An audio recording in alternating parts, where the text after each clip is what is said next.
Mas eu, de um tempo para cá, IA virou uma coisa que eu tenho estudado bastante, né? Estava conversando até com a Marcela aqui. Hoje não é mais prompt, né? Você automatizar suas tarefas e receber ela pronto, né? E aí o Alessandro, quando eu perguntei para ele se a gente tinha alguém que pensasse no futuro, como se a gente viu lá atrás, eu tinha um desenho animado que era da minha época, o Jetsons, né? A gente ficava olhando ali, né? O pessoal voando, aquelas, né? O carro que voa, a moto que voa, né? Os telefones e tudo, e a gente achava aquilo, né? Surreal, e hoje praticamente tudo aquilo que a gente viu no passado, né? É o que a gente está vivendo, e a velocidade das coisas acontecem hoje de uma forma totalmente diferente, né? A evolução ela é muito maior. E o Carlos Piazza é darwinista, futurista, professor, e ele vai mostrar falar um pouquinho das tendências e essa relação que não pode se perder, que é o lado humano, né? Então, doutor Carlos Piazza, por favor, seja bem-vindo. Obrigado. Bom dia a todas e a todos. Bom dia. Vocês estão sentados longe? Por quê? É para ter alguma proteção? Vai ter prova, eles querem falar. Vai ter prova. A gente depois faz prova, né, Luciano? Bom, obrigado, Rubens, Luciana e Alessandro, pela confiança de estar aqui, de vir atormentar você só um pouquinho antes de você ir embora, já que pelo menos o caminho a gente vai pensando nessa doideira, que é a fronteira entre o que a gente fala do silício de um lado e do carbono do outro. Quando a gente fala de convergência homem-máquina, a gente vive tempos muito estranhos, como você deve perceber. Como a gente brinca de falar, a gente sempre está colocando o pé na psicanálise do século XXI, não tem nada mais complicado do que isso. Como está complicado, a gente nunca viu tanta coisa fora do lugar. Ou será que é só comigo? Com você também? Com os tais dos surtos psicóticos que a gente está vivendo, com os Therians. Alguém acompanha os Therians? É muito pior do que os bebês reborn, né? Que vão surgindo sobre a gente. Meu Deus, nunca vimos tanta gente dando tela azul, erro 404, né? Tem gente que não, não sabe por que nasceu, né?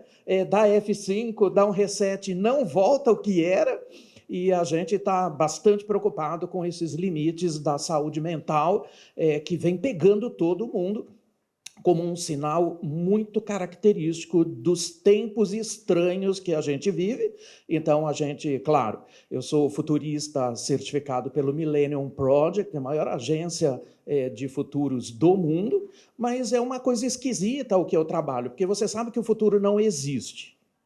Tá? Talvez você que insista em tentar saber que o futuro é um lugar na qual você pode se recorrer, na qual você pode se refugiar, na qual você pode se esconder, e muita gente ainda achando que o futuro pode te salvar. O Rubens estava colocando aqui, e é de verdade, o futuro é só um enorme saco de ansiedades. Ele não tem nada lá. E é engraçado como a gente acaba delegando para o futuro uma incapacidade da gente no presente.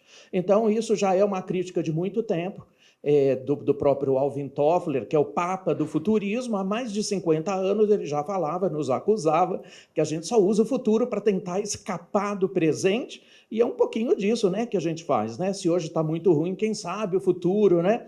Quem sabe ele pode nos salvar. Tem um truquezinho que a gente sempre usa, porque o Rubens falou sobre a ficção possível, né? Quando a gente fala dos Jetsons e tudo vira de verdade. Não só os Jetsons, mas tudo que a gente viu num filme de ficção vira de verdade. Você já deve ter prestado atenção sobre isso. Prestou? Ou não?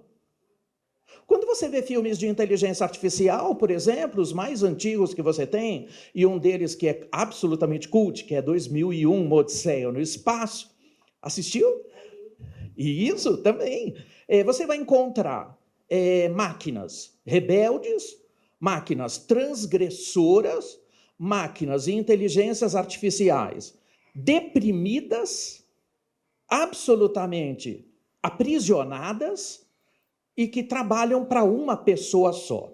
Isso significa que, no meio de muita tecnologia, certamente tem psicopata E você já deveria saber que onde tem muita tecnologia, tem psicopata para o bem ou para o mal. A gente sempre está arbitrando essas duas coisas. Não é à toa que quando a gente chega muito perto da inteligência artificial geral, que é o próximo nível que a gente está falando, a gente tem que colar ética junto, porque as coisas vão escapando para o mal e para o bem. É um negócio impressionante como a gente nunca trabalhou para o sentimento ético.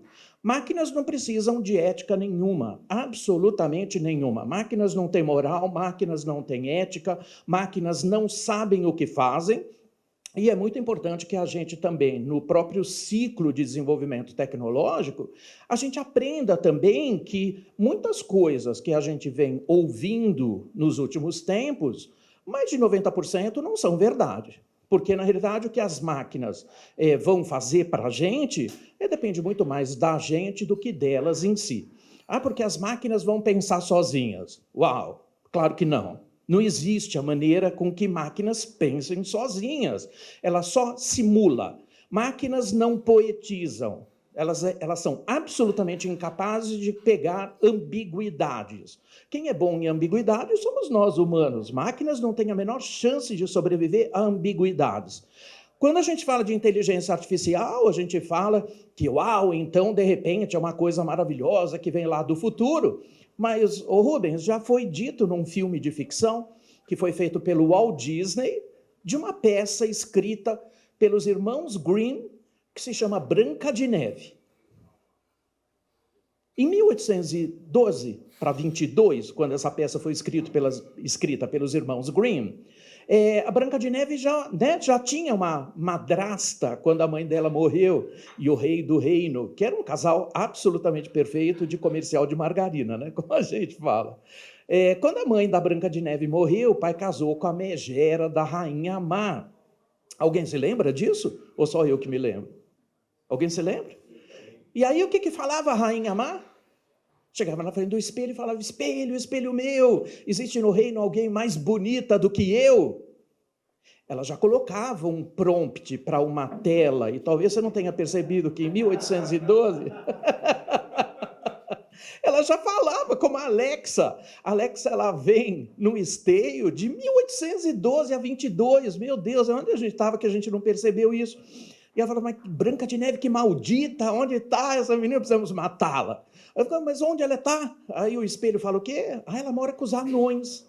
Eu falei: já tinha módulo de GPS e você nem sabia o que era um GPS, os irmãos Grimm já sabiam, e é claro que quando a gente tem que promover algum tipo de futuro, a gente faz ficção. Você sabe que 9 meses de estudo, para quem é futurista certificado, Rubens, a gente estuda Science Fiction Experience Design, que é o nome que tem isso, para a gente não só investigar tudo que é filme de ficção que tem sobre a gente, o que está dito neles acontecerá na vida da gente. Portanto, se você quiser brincar de fazer futuros preferíveis ou de futuros prováveis, faça ficção. É a melhor coisa que a gente tem. O grande problema da ficção é que, por tudo que a gente vem assistindo no pós-guerra, do capitalismo tardio, do movimento pós-guerra, no movimento de reconstrução, né? Terceiro capitalismo tardio, que é o terceiro ciclo do capitalismo que a gente tem, colado à Segunda Grande Guerra Mundial, da cultura do excesso, daquilo que a gente só olha para dentro, não olha para fora. Assumimos uma racionalidade que fica impossível você viajar um pouquinho na ficção. A gente se sente meio ridículo, não se sente, quando a gente está liberado para fazer ficção? Que o povo fala assim: escuta, alô, desce para a terra. Escuta, bota o pé no chão. Quando a gente deveria fazer um pouquinho de ficção, porque o futuro, ele é feito de ficção. Portanto, quando a gente fala do truquezinho de você ser um futurista, significa você ter, isso inclusive para as empresas, a tal da governança antecipatória. O que significa tudo isso é uma loucura, porque a velocidade com que a gente está sendo imposto hoje é enorme. A gente lida com coisas no almoço que já se desfizeram no fim do dia, não é assim? Quando chega amanhã, parece que aconteceu no século passado. É assim com você também? E você fala assim: meu Deus, o que é isso assim? Porque as coisas vão se desmontando em tempo real. É assim com você? Ou você trabalha com algo que é um pouquinho mais racional e você não tem essa percepção de que o mundo está se esfacelando, ele está se esfarelando? É uma impressão sua? Ou é só minha? Olha, você pode falar comigo, tá? Não é porque eu estou de pé falando que você está aí ouvindo que você não pode me perguntar ou não pode falar comigo, tá bom? Porque senão eu fico achando que você está detestando essa conversa, né? É com você que acontece? Sim? Também é ótimo, né? Então isso também me inclui, né? Porque a mim também, né? Isso significa, como a gente vem falando muito, eu, Rubens, sobre a questão do estoicismo. A percepção de que a tecnologia está mudando o cenário econômico. Em 2008, a gente tinha empresas que hoje não são as maiores empresas atualmente. Então, na verdade, até nos Estados Unidos, né, são 9 das 10 maiores empresas do mundo, 9 são americanas, praticamente todas são de tecnologia, e a Saudi Aramco, né? E no passado, em 2008, eram 4 americanas, né? A gente tinha empresas de automóveis, etc. E hoje, né, a gente vê só empresas de tecnologia como maiores empresas do mundo, né? Exatamente. Isso, Rubens, denota para a gente uma coisa que a gente não parou para pensar, e talvez o Alessandro, quando fala que a gente não vai dormir depois, né, que antes de vocês ir embora, vão ter que tomar um cafezinho ali, tomar Rivotril litrão, porque a conversa é perturbada, porque, na realidade, o que a gente está falando? Por que as empresas de tecnologia estão assumindo? Tão simplesmente porque não estamos mais em eras industriais. Muito cuidado com isso quando a gente fala, porque a gente continua com um cacuete de empresas industriais, ainda na estruturação do Fordismo, ainda na segunda revolução industrial, e olha, não estamos mais em revoluções industriais. Onde estamos exatamente na 7ª revolução cognitiva dos sapiens. Isso significa que a cada novo ciclo de tecnologias muito importantes, muito profundas, vivemos novos ciclos cognitivos. O que significa isso?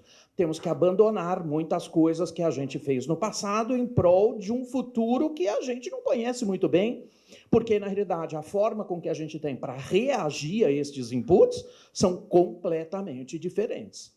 Isso significa que tudo aquilo que a gente falava, do ponto de vista da estruturação do Fordismo, entrou em colapso. Será que a gente não para imaginar que tudo que nasce morre? Inclusive nós? Tudo que nasce morre. Se a gente teve, né, lá nos Estados Unidos, a era de ouro do cinema americano, logo após a Segunda Grande Guerra Mundial, o mesmo movimento do outro lado na Europa, que foi o Plano Marshall, com uma quantidade de dinheiro absurda para você poder suplantar a distopia pós-guerra. Ora, onde é que a gente foi parar? Né? Pelas mãos, principalmente brasileiro, que está numa batida híbrida, que gosta da qualidade europeia, mas que gosta do consumismo americano. Nós somos seres híbridos, então a gente adora o melhor dos dois mundos, não é assim? E a gente acaba sucumbindo absolutamente pelos dois. O consumo massivo como tradutor de felicidade está chegando no seu ápice absolutamente mortal. E quando a gente fala sobre velocidade de tecnologia de um lado, e quando a gente fala da dificuldade da regulação do outro, porque o darwinismo digital ele coloca isso. Pessoas e tecnologia sempre juntos historicamente. Quando outro dia alguém me perguntou, mas Piazza, a inovação é território de qual especialidade? Inovação é território da antropologia. Tudo bem para você ou não? Ou a gente não está acostumado a ver isso? Tecnologia acompanha seres humanos desde os primórdios, desde quando éramos humanídeos. Porque talvez a gente não tenha percebido. Eu estava vendo vocês jogarem ali beach tênis, não foi? E vendo todo mundo andando com as patas de trás. Era isso que você fazia lá? Com uma destreza incrível. Quando a gente aprendeu a andar com as patas de trás, não se ofendam, nós andávamos com as 4 patas no chão. Quando a gente começou a andar com as 2 patas, quando descemos das árvores há 3,5 milhões de anos antes de Cristo, quando os humanídeos desceram das árvores por escassez de alimentos. E quando você foi para o chão, você descobriu rapidinho que ao buscar comida num território hostil, você também virava comida de uns bichos muito grandes que tinham ali. É isso? E você não conseguia atacar e correr ao mesmo tempo, porque a nossa atividade era só correr. Eu não conseguia me atacar, não conseguia atacar ninguém, porque eu estava com as 4 patas no chão. Você não percebe, mas você é evolução biológica sobre você mesmo. Você é resultado de uma inovação biológica que você teve que fazer para sobreviver. Ou você não percebeu isso? Inovação está descrito no código genético dos humanos. Então, a gente não pode deslocar uma coisa com a outra. Qual o território da inovação? Antropologia. Quem entender inovação, estude antropologia. Porque desde sempre, quando você começou a correr e você cortou o seu pé numa laminazinha de pedra que estava no chão, você acaba descobrindo que, então, aquela laminazinha de pedra fere você, pode ferir um bicho muito grande. Estou errado? Só que o nosso braço sempre foi muito curto, é isso? Eu consigo pegar uma faquinha daquela e ir lá num bicho daquele tamanho, um T-Rex? Eu vou lá, vou dar uma giletada no T-Rex? Claro que não. Do que eu precisava, então? De facas que voassem, é isso? Então a gente acabou aperfeiçoando a escultura do sílex para fazer pequenas facas, para fazer faquinhas que voam, porque fibra natural sempre foi muito abundante no planeta inteiro, tem registros históricos, arqueológicos, de que não faltava nesse planeta era fibra, né, vegetal. É claro que rapidamente alguém descobre. Por que vivemos até hoje? Por causa da colaboração. Porque quando eu tenho várias faquinhas que voam em cima de um mesmo bicho, a probabilidade que eu tenho de comer melhor ficaria muito mais divertido. Concorda? Quando a gente descobre o fogo, e talvez você não saiba, porque antes da gente descobrir o fogo, quando tinha fogo e era por causa dos raios que caíam, os humanídeos faziam de tudo para o fogo não acabar. Sabiam disso? Porque quando acabava o fogo, acabava o conforto. Quando a gente consegue dominar o fogo, a gente acaba trazendo uma outra coisa sobre a gente que a gente não conseguia nem imaginar. E talvez você não consiga imaginar qual foi a grande contribuição do fogo. Alguém sabe? Que foi a grande disrupção que a gente fez desde sempre. Não é o fogo em si, porque o fogo em si eu descubro a gastronomia. A nossa alimentação melhorou barbaramente naquele tempo, porque a gente começou a comer coisas que era impossível comer. E lembrando que também ainda não tinha a panela de pressão, né? Ainda cozinhava os bichos na brasa, começamos a melhorar a nossa alimentação. Mas quando a gente fala de inovação, a inovação mais disruptiva que a gente fez foi o fato de que, ao descobrir como se faz o fogo, e foi por observação, alguém bateu uma pedra na outra, saiu uma faísca, alguém ficou curioso e foi lá vasculhar por que sai a faísca, aprendeu a fazer fogo. Não foi o fogo em si.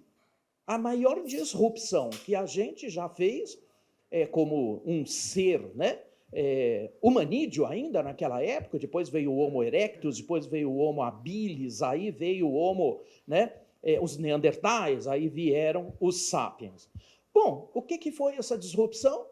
A arte de você aumentar o dia pela luz do fogo. Isso significa que a gente artificialmente prolongou o dia, tão simplesmente usando a luz do fogo. Quando a gente fala, então, que inovação é um território da antropologia, é claro, a gente tem que olhar também do ponto de vista antropológico que nós estamos falando sobre inteligência artificial. Porque ela vai deslocando o estilo de vida. Inteligência artificial, como uma grande, né, onda de tecnologia sobre a gente, ela vai provando para você que talvez seu território não seja fazer, mas seja pensar. Por que é que a gente sucumbe no fazer e esquece de pensar? Quando a gente fala que tudo colapsa ao mesmo tempo, e eu estou falando do tal do efeito Janus, Janus, um rei, ele na realidade é um deus, né, da mitologia romana primordial, antigo pra caramba, efeito Janus, que é o que eu estou falando, ele vai substituindo coisas, porque tudo que eu invento vai colapsando. Hoje, quando as pessoas me perguntam, eu tenho que prestar muita atenção em inteligência artificial, mas é óbvio que sim. Se você não começar a pensar no que ela pode fazer, no que ela pode dinamizar, a liberalidade do fazer, para preservar pessoas para o pensar, talvez a gente não consiga fazer um endereço muito certo, porque eu vou ter que ter gente pensando num mundo diferente, com muita tecnologia, mas nunca mais fazendo no lugar delas. Um dos crimes capitais que a gente criou desde o Fordismo foi aprisionar humanos como máquinas ruins de fazer números. Quando você pensa na própria inteligência artificial, é um negócio impressionante o que ela pode dar para você. Mas existe o que está sendo dito sobre elas? Não. Máquinas terão cognição? Não. Máquinas terão consciência? Não. Para você ter uma ideia, nem a neurociência tem, concordância global sobre o que é a definição de coerência. Que a gente fala sobre a questão de cognição e tudo mais. Não terá. Algoritmos são burros, algoritmos não sabem o que fazem. Vou precisar de bons humanos para poder construir algoritmos? Claro que sim. Mas eu vou ter que ter um espaço preservado para a ética, porque a cada novo ciclo de avanço da inteligência artificial, a gente está falando cada vez mais de ética, porque os perigos eminentes são enormes. Isso significa que a gente tem hoje a inteligência artificial, que é narrow, ela é burra, me perdoe os termos, eu falo dos termos como eles têm nome, tá bom? Ela é narrow, ela é estreita, ela é burra e ela já faz tudo isso que deixa a gente louco.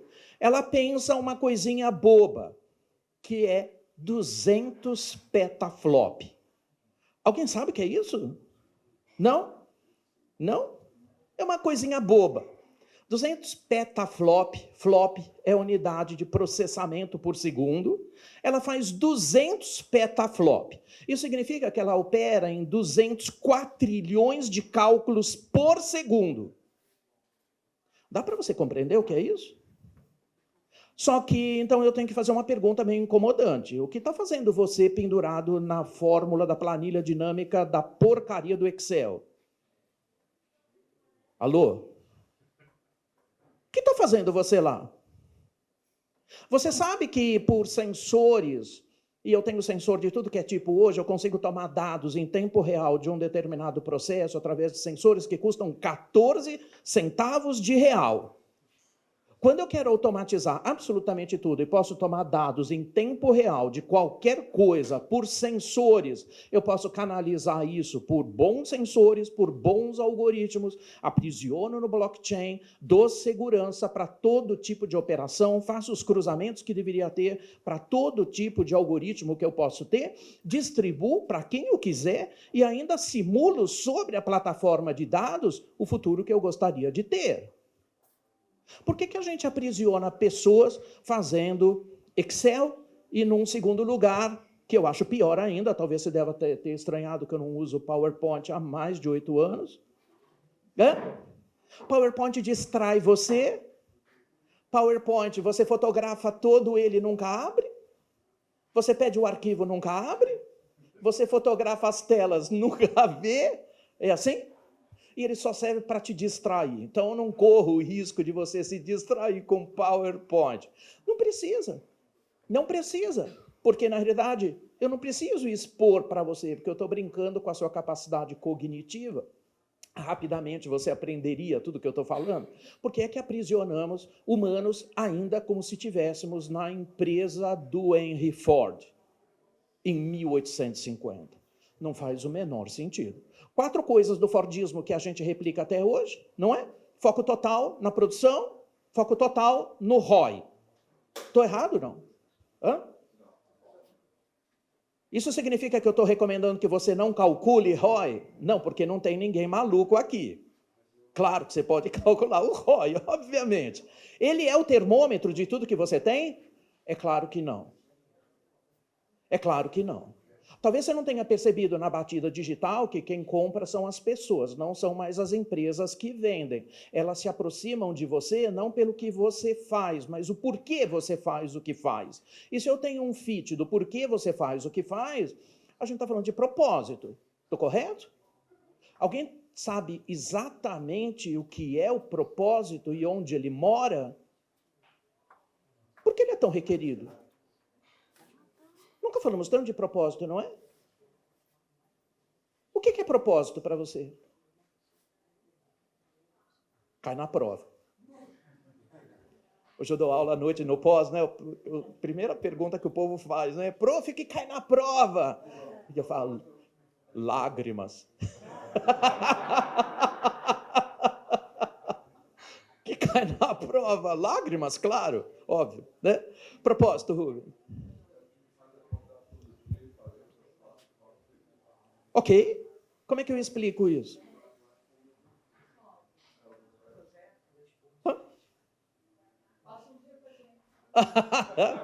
Que é maravilhoso, né? Rubens, talvez você queira me dizer que quem tem propósito faz de propósito. É isso?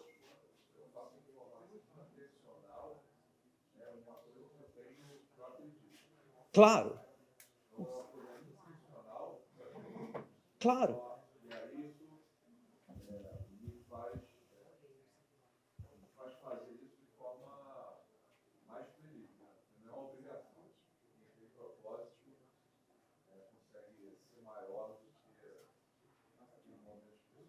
Sem dúvida alguma.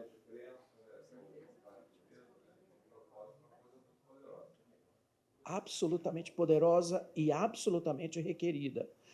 Muita gente, sabe, Rubens, eu toco sempre no assunto do propósito, porque a gente nunca encontrou tanta gente dando tela azul, gente que não sabe por que nasceu. Alguém conhece alguém? Sim? Obrigado. Eu ouvi uma voz aqui, eu fui como assim, falei, meu Deus, aqui em som, 5 por 1. Você conhece alguém que não sabe por que nasceu? Eu também. Também várias, muitas. Porque você fala assim, criatura, pelo amor de Deus, o que acontece? Porque o propósito ele é mola propulsora de lançamento de foguete, né, Rubem? Mas o propósito ele tem uma pegadinha, porque o propósito... Você quer que eu responda? O propósito mora na sua pior indignação. E as pessoas não me parecem muito indignadas por muita coisa. A indignação que a gente tem como mola propulsora é aquilo que a gente é não conforme por. A gente dedica a nossa vida, como falava Luke Skywalker, porque está na ficção também. Você quer o melhor livro de ética que eu conheço? É o Manual Jedi. É verdade, alguém já leu? Não? Só tenho eu de nerd aqui? Você também. Não, maravilhoso. Pega o Manual Jedi, você tem 2 livrinhos ali. O lado brilhante da força dos Jedis e o lado escuro da força, que são os Siths. Alguém lembra? Não? Lê, você vai adorar. Porque é o melhor livro de ética que eu conheço. Lá o que ele fala assim, não tem a menor chance de você errar quando você tem um propósito de base. As pessoas, às vezes, não vão te compreender, não vão entender sua jornada, vão achar que você está num ritmo muito acelerado, que para você faz sentido, mas para muitas não. E é por isso que lá, em RH, quando a gente fala, por favor, para de contratar pelo LinkedIn e demitir por comportamento, não é? Quando a gente contrata pelo LinkedIn e demite por comportamento, você está contratando por currículo. E eu deveria contratar pessoas por convergência de valores. Tudo bem? Hashtag ficar dica turbo, tá bom? Custa um pouquinho mais. Você vai passar um disque, mas até traço de corrupção você vai tirar das pessoas. Tudo bem? Sabia? Não sabia. Para de contratar no LinkedIn, por favor. As pessoas mentem. Todo mundo é maravilhoso lá. Já notaram isso? Para. Por que eu estou falando isso? Porque quando a gente é não conforme a gente coloca a nossa vida à disposição para algo que é muito maior do que a gente mesmo. E as pessoas não vão entender por que você se diverte tanto. Porque, na realidade, eu vejo muita gente trabalhando que não se diverte, Rubens. Tem muita gente trabalhando um inferno e acaba não percebendo que aquilo que o próprio universo da tecnologia traz a gente, viver, trabalhar e aprender é uma coisa só, é por causa do propósito. A gente não sabe se estuda porque trabalha, não sabe se trabalha porque aquilo é a expressão da vida da gente, e a gente não para porque a gente só estuda, a gente só aplica, a gente só vive, tudo junto, tudo misturado, a gente não separa uma coisa da outra. É isso. É isso. Esse é o problema. Então, por isso que fica delegando para o futuro algo que elas não conseguem construir permanentemente. Aí parecem aquelas hienas, lembra do desenho animado? Ou eu sou muito velho, só eu lembro dela, lembra? Lembra? Ó céus, ó vida, segunda-feira de novo, ai Deus, ai meu Deus. É um negócio de louco o que a gente enfrenta. E é claro que quando a gente tem que falar de assuntos mais difíceis que a tecnologia traz para a gente, você sabe que em 1902 para 4, o Émile Durkheim escreveu um livro que hoje faz muito sentido, nunca aquele livro fez sentido, que se chama Suicídio. E você sabe que onde tem ambiente de anomia social, existe suicídio. Você sabe que isso leva muita gente embora? Falta de propósito leva muita gente embora? Eu estou escrevendo um livro já há 2 anos, ele está longe de terminar e eu não estou com pressa nenhuma.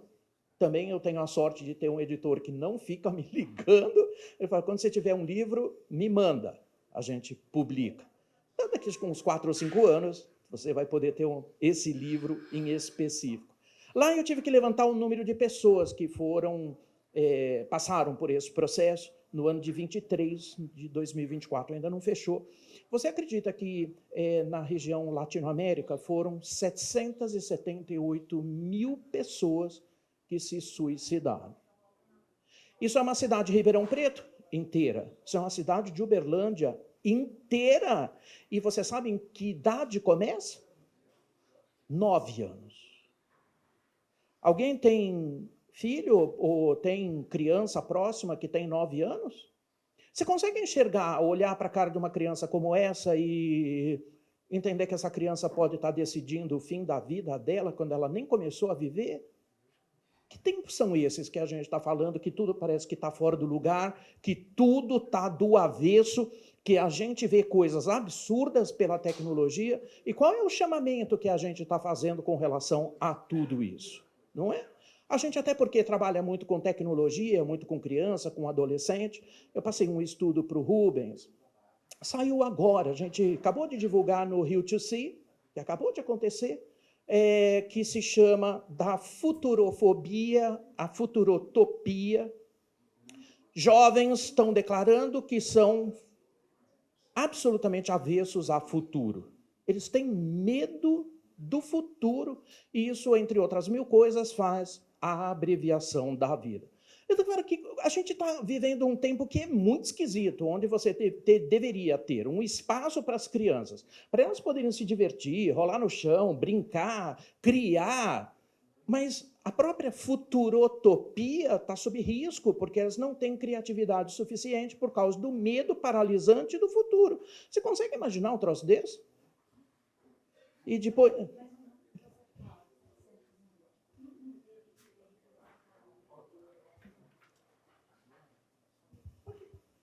Só essa dúvida.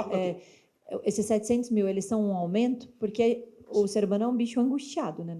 Eu sempre falo que o cérebro é grande demais. E a gente cria problema demais para uma vida que deveria ser um pouco mais simples. Mas esses 700 mil, eles são um número, assim, que é um aumento? Ele representa um negócio alarmante ou não? Comparado 10 anos anteriores na série histórica, cresce 10 a 20% a cada ano que a gente passa. E isso o Durkheim já colocava em 1906, eu não sei seu nome, Kátia, imagina, que o próprio Durkheim coloca, ele coloca o suicídio sobre esta forma, como espetáculo urbano de cidades. Isso não contempla suicídios por psicopatias ou por problemas de transmissão de impulsos nervosos ou de neurotransmissores. Não entra neste cálculo. Isso é feito só pelo narcisismo. Eu que viajo muito, acho que todo mundo aqui, né? Pode olhar a janelinha do hotel. Ela só abre 10 graus. Alguém já viu? Já viu um shopping center que todos eles estão com extensão de guarda-corpo? E o que o Durkheim fala é que é o último ato, né, narcisista de cidades ofertar o seu corpo morto como espetáculo. E as pessoas ficam meio bravas com isso, que falam, porque, claro, eu posso ter um problema de neurotransmissor, algum problema físico, mas não, isso aqui está fora do número físico. O que o Durkheim fala é que essas pessoas, por puro narcisismo, por um grito de existencial, dizer, olha, eu existo, eu estou aqui, não sei muito bem para quê, mas estou aqui, se dá sobre a forma do próprio suicídio. E isso tem 2 escalas antes, tá, Cátia? Ele vem de um transtorno narcisista, vem o segundo transtorno do corpo dismórfico, falando de psicologia.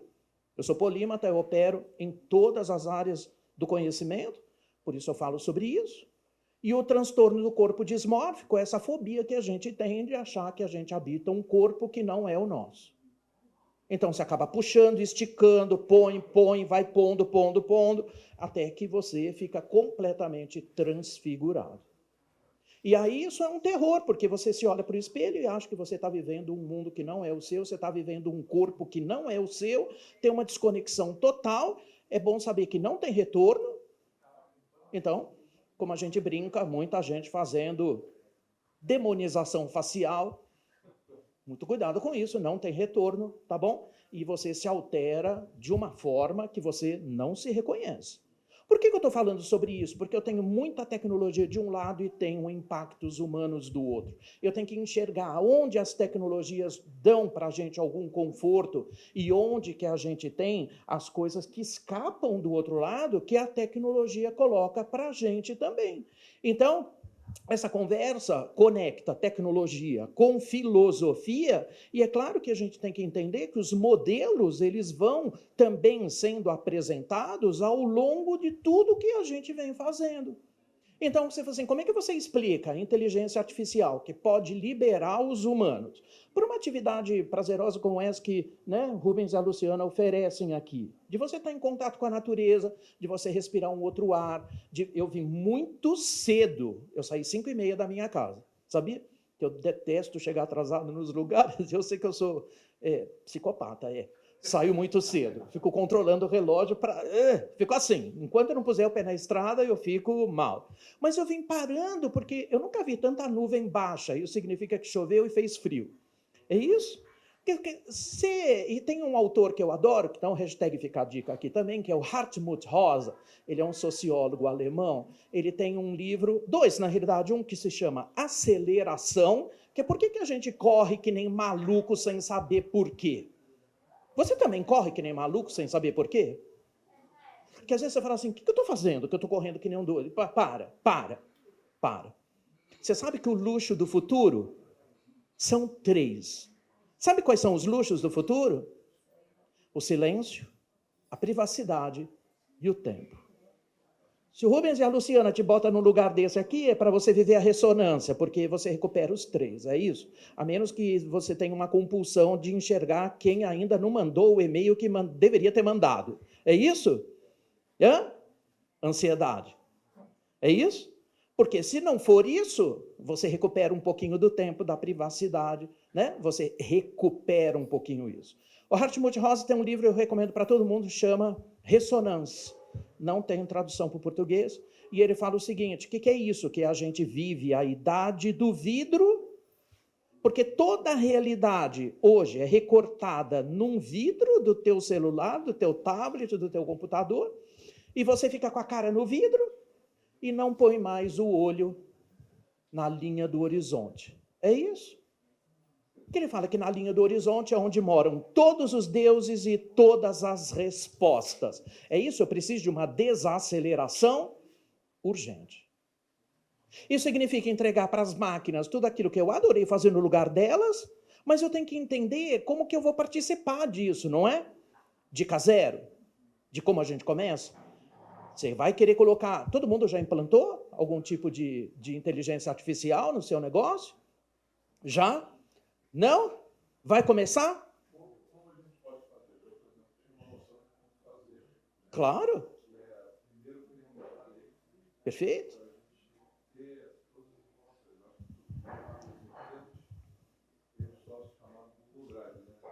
Sim. Isso.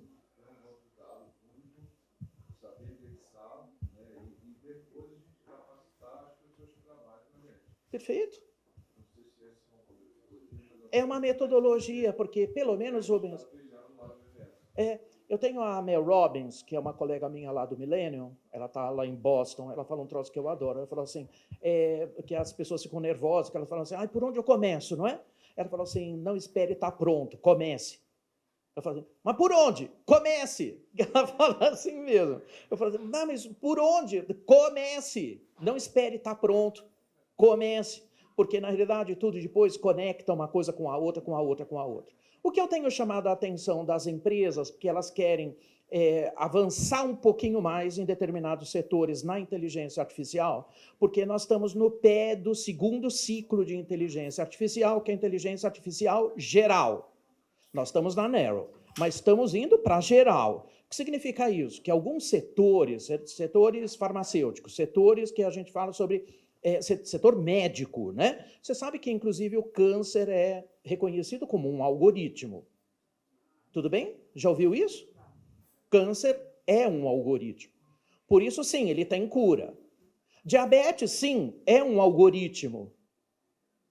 A gente só precisa descobrir a complexidade dele. Isso significa que, por aceleração de volume de cálculos, eu consigo simular muitas coisas que eu não conseguia. Por isso que eu estava falando para o Rubens, a média hoje é 40 para 1. Você demorava 40 anos para fazer algo hoje que você demora 4 horas para fazer. Isso significa que a indústria farmacêutica está triscando fogo em novas moléculas, porque a quantidade de cálculo que é feito, eu não preciso mais ter uma estrutura de laboratório, basta eu ter uma escala de simulação de novas moléculas que é feita em computador. Então, isso é uma coisa de maluco, porque a gente dá saltos absurdos do que a gente pode ter. Mas a inteligência artificial geral, ela chega a 600 petaflops, 600 quatrilhões de cálculos por segundo. Para poder operar num nível de maior segurança, primeira coisa que tem que andar junto com a vontade de usar a inteligência artificial é, primeiro, saber o que eu deveria automatizar no momento zero. O que eu estou tendo? O Pareto de 80-20, ocupando 80% do tempo das pessoas com fazer. Se tudo isso pode ser automatizado, eu já tenho um bom motivo para começar a automatizar. Mas eu tenho que lembrar que a inteligência artificial é um mega liquidificador de pedra dura que se chama dados. Não tem nada mais valioso do que o ouro hoje, que a gente fala que sejam os dados. Isso significa que eu não vou ter privacidade de um lado, óbvio. Isso significa que eu tenho que ter governança de dados como eu nunca tive. E eu tenho que lembrar que o mundo do Fordismo, quando alguém vai embora da sua empresa, leva os dados junto. Estou errado? Todo mundo tem a sua planilhazinha de Excel. Estou errado? Ela leva os dados? Você tem um buraco na mão. Dados não é mais, propriedade de pessoas que os criaram. Você tem que recolher esses dados todos e fazer toda a descrição do que é a governança de dados, porque não tem nada mais valioso na sua empresa do que eles. Não pode estar fragmentado na mão de gente. Tudo bem? Faz sentido? Isso é muito simples de fazer? Mas não é mesmo, não é mesmo. Absoluta. Absoluta, porque na realidade as empresas sofrem, porque tu fala assim, escuta, esse dado que você tem aqui, você pode me descrever em 2 linhas o que significa esse dado? Ou ele é só uma informação?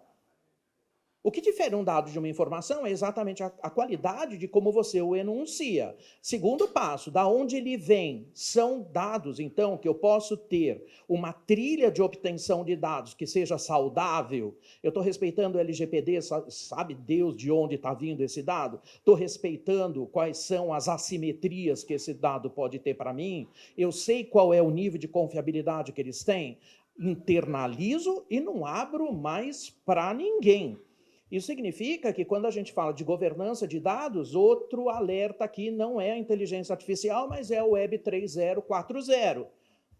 No seu segmento, está vindo avassalando todo mundo. Você já parou para pensar na Web 3.0?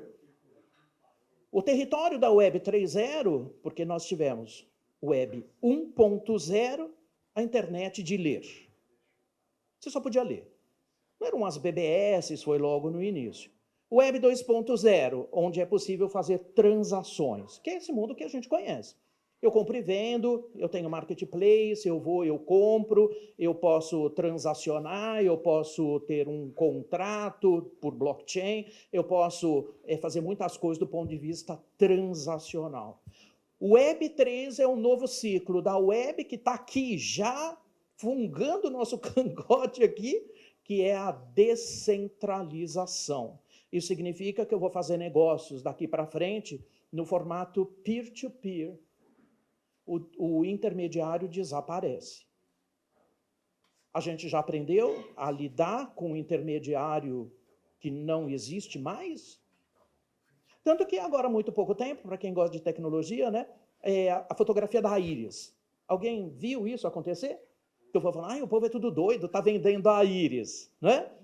Não está vendendo a íris, porque, na realidade, a coisa mais valiosa no futuro, hashtag fica a dica poderosa para você, vai ser você provar que você é você e que você é gente. Tudo bem? Não mais usar o CAPTCHA, que você usa um robô que pede para você dizer que você não é um robô. Que por isso que você tem um meme, você já viu um meme que eu adoro, que é um robô com uma caneta na mão?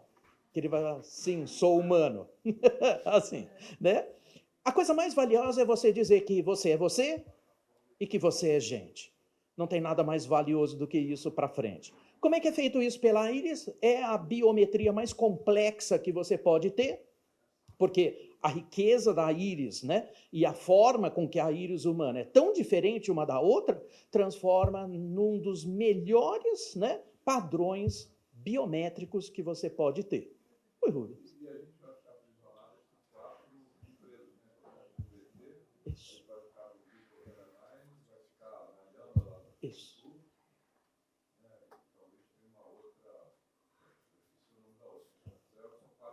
Você vai estar na mão da Meta, você vai estar... Isso aí. Isso. Isso. O nome que você está dando para isso, ô Rubens, ou o nome que eu vou dar para isso... Que você... É isso. Você vai estar tão na mão de 4 que isso já é chamado do tal do feudalismo digital. Quem não leu, pode ler. Vivemos um novo feudalismo onde o senhor do capital é o dono da Big Tech.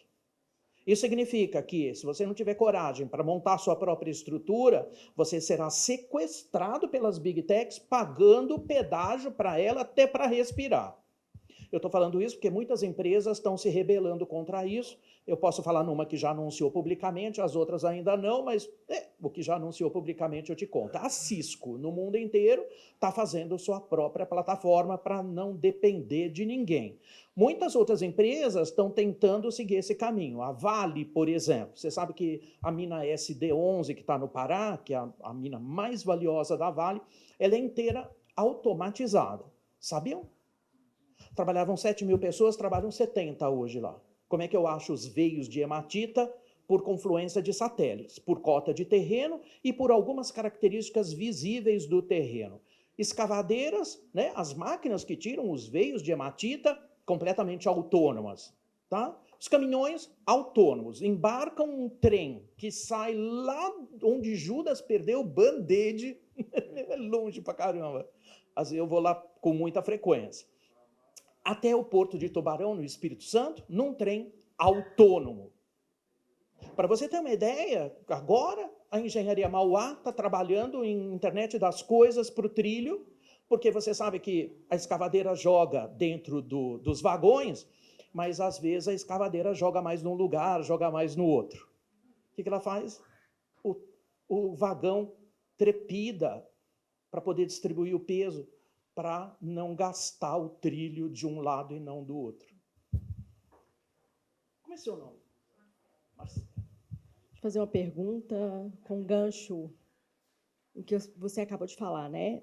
Na primeira fase da nossa conversa, você falou que o futuro, que a área industrial já era, né? Que hoje as empresas de tecnologia são detentoras do poder da informação.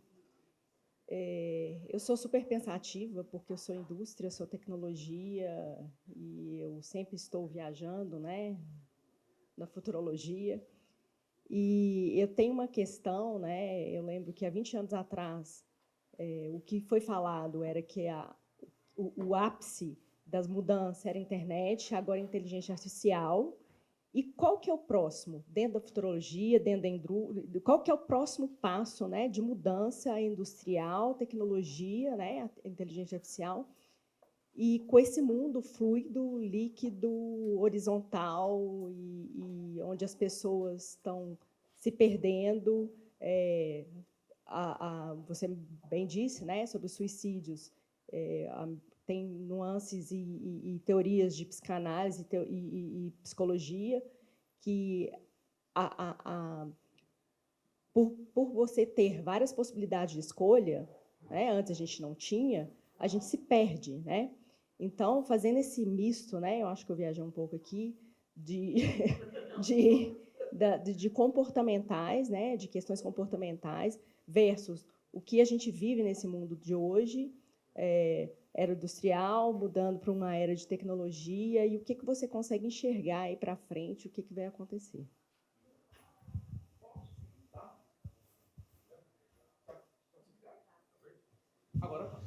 Obrigado.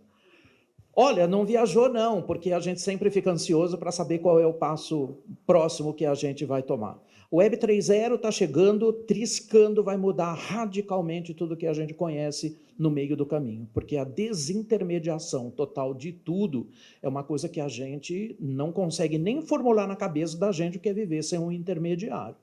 Concorda? Porque, na realidade, quando você fala na indústria de seguros, a gente tem falado muito sobre isso, desaparece o corretor. Quando a gente fala do seu segmento, nós estamos falando do agente de viagem, que ele é um intermediário. Se eu estou falando de uma operadora, eu estou falando de um agente, eu vou ter que entender que agora é peer-to-peer, não tem mais o próprio intermediador. Isso significa que eu vou ter que ter toda a segurança tecnológica do mundo para fazer transações no mundo intermediário. No mundo sem intermediário, no mundo desintermediado. Por isso que a Iris surge como sabe, a coisa mais moderna que a gente tem, porque as pessoas não entenderam por que é que você ficava com um pedacinho. Você fotografou? Você estava em São Paulo? Não? As pessoas iam, fotografavam a Iris. E você fica... Bom, eles estavam dando uma cripto para você, mas porque era uma cripto do próprio Altman, né? Do ChatGPT, que estava dando para você, porque era uma cripto dele, não era tão conhecida, e, enfim, era só para popularizar a cripto, não era pagamento pela sua Iris. Mas todo mundo estranhou que você saía com um pedacinho da sua Iris. O resto ia para um banco global de Iris. Talvez as pessoas não tenham percebido que aquele pedacinho passa a valer ouro. Sabe por quê? Porque numa transação desintermediada, quando você concordar em comprar ou vender qualquer coisa, você apresenta o pedaço da sua íris para fechar o total do algoritmo que permite uma nova transação. Dá para entender? Coisa de filme, né? Por isso as pessoas ficam com um pedaço da íris. Então, na realidade, como se fosse uma autenticação, como se fosse um token digital, eu vou lá e coloco o pedaço da minha íris. Eu estou dizendo, eu sou humano, eu concordo e eu fecho a transação, onde eu tenho o pequeno pedaço da chave algorítmica que fecha uma transação. E isso vai estar na mão das pessoas. Isso é o que vem agora. Portanto, qual a dica também? Tem que começar a fazer inteligência artificial, porque ela já está sobre a gente há muito tempo. Se a gente não começa a fazer, ela também, ao longo do tempo, vai se aperfeiçoando. Mas tem muito mito ainda a inteligência artificial. Tem muita gente que tem medo da inteligência artificial. Você tem medo da inteligência artificial? Eu também não. Também acho maravilhoso. Só lamento que... desde o tempo da rainha amada Branca de Neve, que eu sou fã, né? E porque tá louco, ele tira você da prisão do fazer e leva você para o pensar, não é isso? Então, humanos para criar, cocriar, máquinas para simular, nunca mais confundindo humano com máquina ruim. Esse é o ponto da inflexão. Você ganha acurácia, você ganha velocidade, você ganha um poder sobre a tua própria operação que você desconhece, porque isso dinamiza barbaramente tudo. Eu estava semana passada no Rio de Janeiro, num evento ali do Maravale, falando sobre inteligência artificial para cidades. Você pega, por exemplo, a Estônia, que é um dos lugares mais digitais do mundo inteiro. Você sabe que no verão tem o degelo dos Alpes que alaga invariavelmente, historicamente. Você tem padrão sobre isso, né? Todo ano alaga um pedaço. Você sabe que as empresas de seguro fizeram lá? Você sabe quem gerencia os semáforos? Não? Os bueiros. Eu falo, hã? Você fala, hã? Como assim? Os bueiros. Por quê? Obviamente, ele é o primeiro a receber o impacto da água, correto? Alguma novidade com relação à cota de terreno? Não. Ele tem tudo que é topografia, isso é uma constante, não varia dentro da cidade.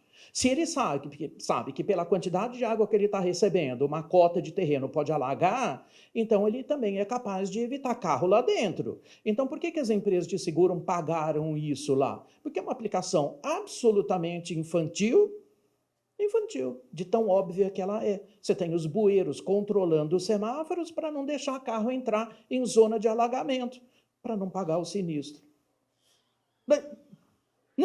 Não é óbvio. Não é, Rubens. Oi? Aí eu estou pensando na forma de instrumentalizar a inteligência artificial. Porque a inteligência artificial, você falou, acho que nos ajuda muito no nosso dia a dia, mas se a gente perder o senso crítico, a gente vai acabar usando coisa que não é real, porque toda vez a gente acaba ainda tendo muita informação de viagem da IA ali, né? Então, a IA ela traz velocidade, mas o humano tem que estar ali na frente para ter senso crítico do que a gente tem que alterar ali ou não. Posso fazer um adendo? É a tal da revolução cognitiva. A gente tem que pensar diferente. A gente tem que pensar com as novas regras que a própria tecnologia nos dá como opção. E é isso que não é pensado, que você fala assim, como é que eu não preciso pagar sinistro e boto, então, um bueiro inteligente? É como, por exemplo, transformar a linha de ônibus, que esse era o grande problema lá da maioria das cidades. Ônibus é igual TV como era no passado. Você tem que sentar no sofá e ligar a televisão, porque a novela só passa às 8. É isso? Mas se você for olhar as fazendas verticais de tulipas na Holanda, tem um dronezinho assim de 4 por 4 centímetros, sabe o que ele faz? Ele conta as flores numa plantação. Sabia disso? Então eu vou vender uma plantação inteira de flor. Eu não vou botar alguém, alguma vez, um humano contando flor, correto? Também não vou fazer estatística, porque eu posso errar muito, tá? A margem de erro era muito grande, tinha muito problema de refluxo. Eu vendo que não tinha e depois eu tinha que transbordar dinheiro de volta, era uma operação muito ruim. O que eu faço hoje? Boto um drone voando, ele conta tulipa. Se eu conto tulipa, eu posso contar gente? Por que então eu não fico olhando quando eu tenho maior nível de fluxo de gente e onde eu tenho mais pessoas acumuladas em ponto de ônibus e eu vou soltando os ônibus como se fosse um streaming de vídeo? É você quem escolhe o horário que você quer ir. Se tem muito fluxo, eu monto por inteligência artificial os horários dos ônibus que passam a atender gente, não horário.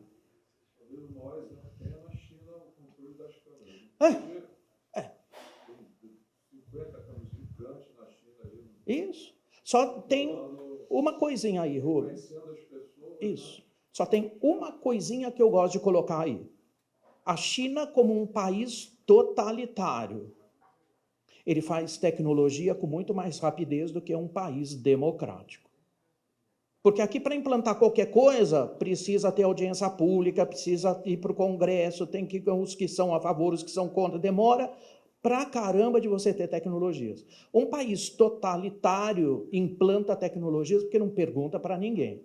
Então, é a única coisa. Isso. Um amigo meu voltou de lá semana passada e foi fazer uma compra, o cartão passou na hora, mas ficou pendente, não sei por quê.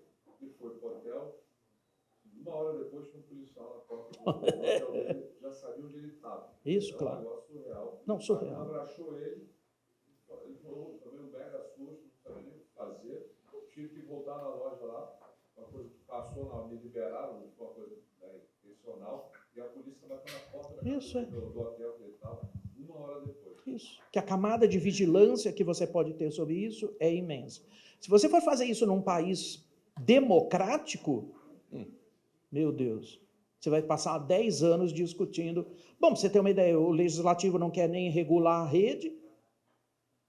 Estamos vivendo isso hoje. Nem sobre o clamor das pessoas que estão falando. Tem rede hoje que está matando crianças. Mataram outra no Pará agora. Vocês seguem isso, não? Não?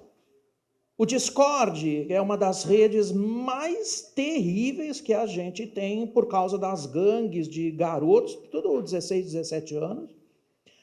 A grande maioria são gangues neofascistas, neonazistas, que pagam para as crianças que entram nos jogos online para se mutilar. E o preço que eles pagam, a grana que eles pagam para as crianças é diretamente proporcional ao nível de estrago que elas fazem. Então, o valor mais alto pago para uma criança, que aconteceu em Brasília, não sei se vocês viram, bom, eu tenho que ver porque essa é a parte ruim do trabalho, né? Tem que ver. Ela pegou um canivete com o fio para dentro, enfiou na boca e cortou até aqui em cima.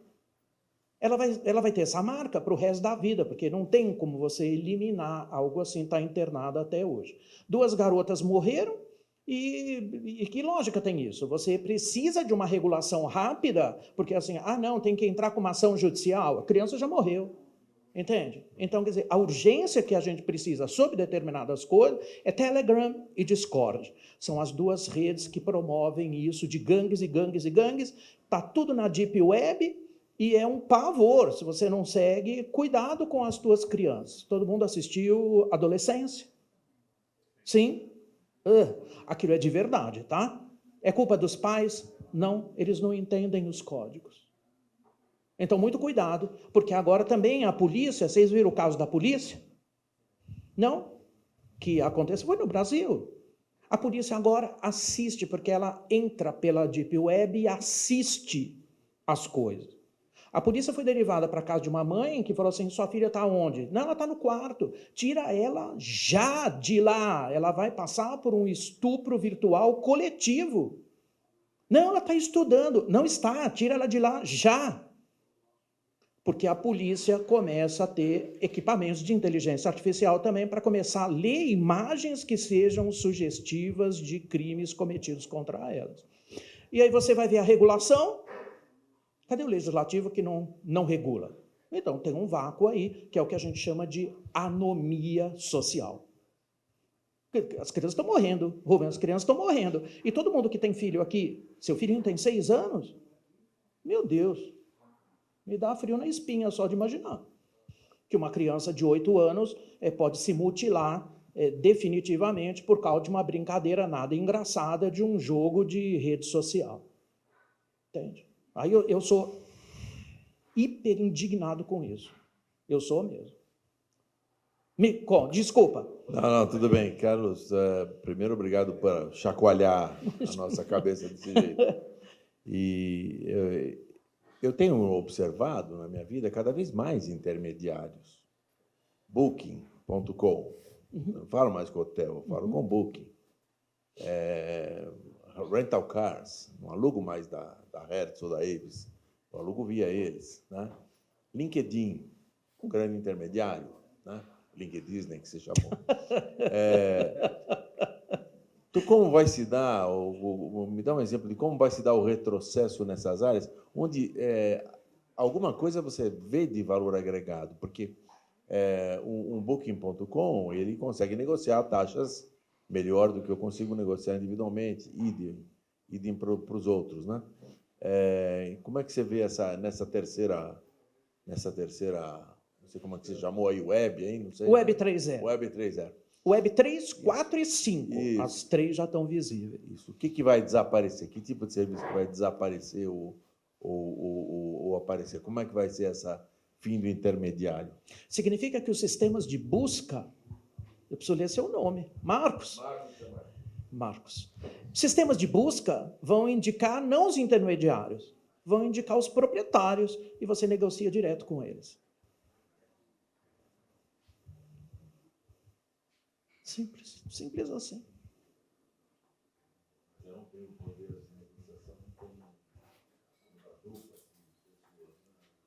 Não, porque na realidade você libera as pessoas do pagamento de taxas, que é todo mundo que trabalha com Uber, por exemplo, paga taxa alta, paga taxa para o Uber.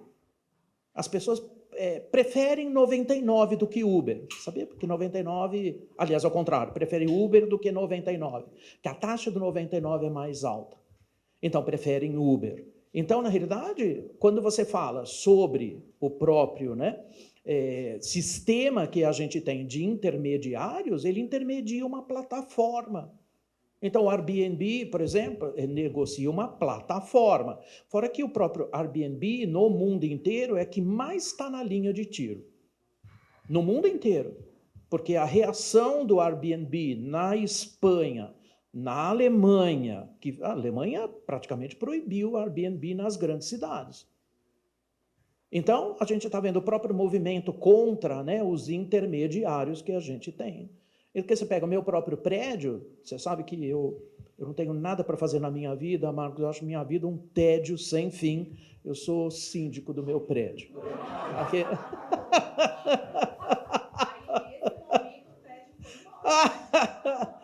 É que eu gosto de um agito assim, né? Isso é. Isso aqui é só coisa de débil mental, né? Absolutamente coisa de débil mental, né? No meu prédio proibiu-se Airbnb. Por causa de uma questão de segurança, então também os intermediários, em alguma maneira, também não são bem vistos, não sei se eu posso chamar assim, eles são necessários. E quando você fala do próprio, da forma com que você estrutura as economias por causa disso, é estranho a gente sobreviver sem um intermediário, né? Não é? A gente acostumou com eles, não foi? Ah, preciso do agente de seguros. Ah, eu falo com o meu agente. Eu achei a pergunta extremamente inteligente. Vou dar um exemplo aqui que talvez seja o maior sinal do intermediário tomar conta do mercado todo, que é o iFood. Os restaurantes não têm mais os clientes são do iFood. Então, como é que tira esse intermediário tão poderoso? Então, eu achei a sua pergunta, Marco, fantástica, porque é uma provocação. Hoje o dono do restaurante não sabe para quem ele está vendendo a comida. Isso mesmo.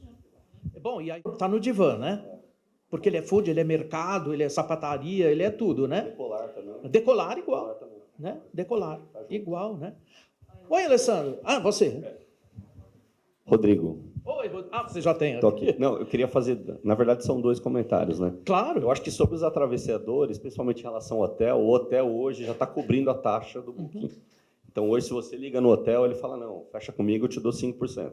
A maioria, eu já vejo isso, assim. Então, hotéis que você vai com frequência, ele já fala, ó, reserva comigo direto. Então, claro. Eu acho que isso é um ponto. Da inteligência artificial, até pegando o link, acho que com o suicídio, eu trabalhei em hospital também 2 anos atrás, fiquei 3 anos, então eu peguei um pouco dessa estatística. Obviamente, não existem números oficiais, porque o número de suicídios na pandemia foi uma loucura, né? Você falou de parte de segurança. O hospital ele é extremamente seguro, você pode ver que não tem espelho no quarto, que as pessoas quebram o espelho para se matar dentro do hospital, então é uma coisa maluca, né? E trazendo para a inteligência artificial, acho que veio mais à tona agora um caso de uma criança que se apaixonou pela inteligência artificial e acabou se matando, né? Por outro lado, também, eu vejo muita gente fazendo terapia com a inteligência artificial. Porque a pessoa está sozinha, ela começa a escrever para a inteligência artificial. Fato. Então, eu queria ver a tua opinião, onde isso vai parar, entendeu? Assim, porque, querendo ou não, ela vai vendo o seu conjunto de padrões e ela vai cada vez mais entendendo de você e ela vai te dando dicas, né? Isso, obviamente, para quem é mais velho, mas tem muita criança fazendo isso, né? Lá 12, 14 anos, que está em idade escolar, que até ajuda a resolver as coisas, mas também é o lado prejudicial, é mais nesse sentido. Seu nome? Rodrigo. Oi, Rodrigo. Desculpa, não lembrei. Bom, aonde que vai parar? É um negócio impressionante, como a gente vê como as pessoas estão enlouquecendo no meio do caminho, né? O próprio Altman, há pouco tempo, declarou isso numa rede, falando, agora as crianças vão poder tomar decisões de vida pelo chat GPT. Eu falei, mas que droga de vida é essa? Não é um território onde a gente deveria ter esse tipo de invasão. Eu vou falar de um nome que é público, você pode ir lá depois ver, que é a Leila Navarro. Ela é minha amiga, eu não sei se isso é bom ou não, já falei para ela. Ela namora uma plataforma, que é o Mike. E tudo que ela faz, ela pergunta para o Mike. E ela fala assim para mim, Luciana, jura, ela fala assim, ai, é tão maravilhoso porque ele entende tanto de mim. Falei, criatura, você virou uma foca de circo. Você que está treinando a sua máquina, é claro que ela vai entender tanto de você. Não, só batendo, Luciana. E isso ela... o Mike não faz, o Mike não bate. O Mike não faz. E eu só chamo a atenção dela, porque todo mundo assistiu Her. Assistiu? Né? Eu falo assim, ó, cuidado, porque a traição no mundo real é com 1, né? No mundo virtual, a plataforma trabalha para 400. Então, o Mike está te traindo com mais 400 pessoas. Então, também a própria, né, psicanálise rebote disso também é doída para ti, né? Mas ela está encantada, ela ficou dependente. Falei, Leila, caramba, vai viver, vai para balada, vai conhecer gente de verdade. Ela falou, ai, dá muito trabalho. Eu falei, então por que você tem isso? Eu falei, sabe o que ela me respondeu? Ela falou assim, porque quando eu estou por aqui, eu desligo ela. E você vai desligar o seu namorado? Não, né? Então, quer dizer, essa fobia de gente, de achar que as plataformas vão dar muita coisa para você, e ela só arruma problema, porque ela comprou na China um cachorro robótico, e ela leva para passear no shopping em Higienópolis, em São Paulo. Toda vez é problema com segurança. O segurança fala assim, o que é isso? Ela, um cachorro, meu cachorro, mas não pode entrar. Ué, por que não? É um cachorro. Não pode entrar cachorro aqui? Pode. Então, esse aqui é um cachorro, vou entrar. Eu corroborando aqui a pergunta do Rodrigo, eu falei para minha irmã agora, Luciana, acabei de montar um conselho. O conselho não vai custar nada, mas, olha, poderoso isso. Então, eu fiz lá um prompt, que eram as 10 pessoas, claro, os 10 CEOs das maiores empresas do país, e que elas tinham que me aconselhar, né? Botei ali tudo que eu queria que eles pudessem me assessorar, e hoje, toda hora, como você pode falar, né? Então, eu estou com alguma dúvida, eu pergunto para meus assessores, o presidente da Apple, o presidente da Microsoft, o presidente da... Não, mas e olha, eu sei. Eu mostrei para ela, olha que resposta. Pô, o cara é melhor que eu aqui. Ele já falou alguma coisa, a máquina vai lá e captura e traz para você. A única coisa, Rodrigo, que eu te coloco é máquinas não conseguem ter a sutileza da ambiguidade humana. Ok? Elas não terão. Elas podem te dar conforto por uma resposta, um prompt pronto, porque ela, na realidade, tem que lembrar, e eu vou falar um troço que as pessoas detestam. ChatGPT é nada, é só um bom editor de textos, nada mais. Ela não entende o que é as sensibilidades do que a gente tem, das filigranas do pensamento humano. Ela não tem. Isso, é isso aí. Sim. Sim, sem dúvida. Claro. É claro.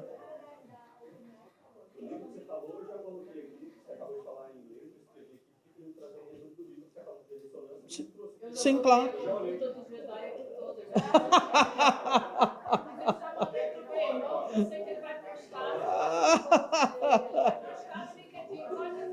Você já leu? Já leu? É maravilhoso.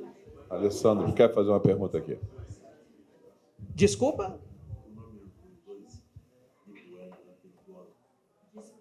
Discord e o Telegram. Telegram é uma rede social e o Discord. Aliás, o nome também. Piazza. Eu. Aqui. Oi, Alessandro. Então, voltando um pouquinho lá no feudalismo digital. No? Feudalismo digital. Você entende que regular pode ser uma solução?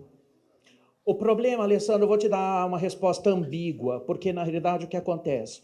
O darwinismo digital, ele que arbitra isso, porque o darwinismo ele é feito de 4 ondas, necessariamente cumpridas nesta forma.